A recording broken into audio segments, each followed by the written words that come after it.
Hello, my name's Angela and I'm coming to Mirabellenhof. This course is called Embodied Authentic Communication. Why would we have to even have such a course?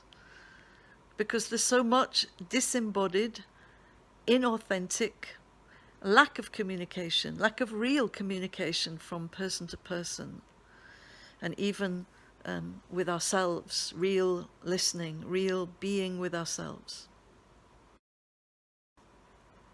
Somebody who is not safe with themselves and not very authentic and not really in their body but a lot in their head can be difficult to relate to, hard to be around.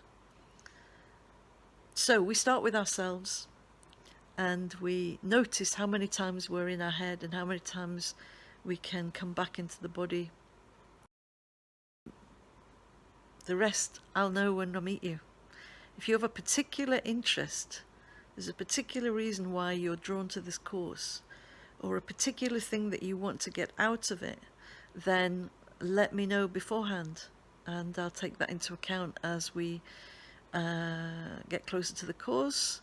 We meet and we start to work together and play together.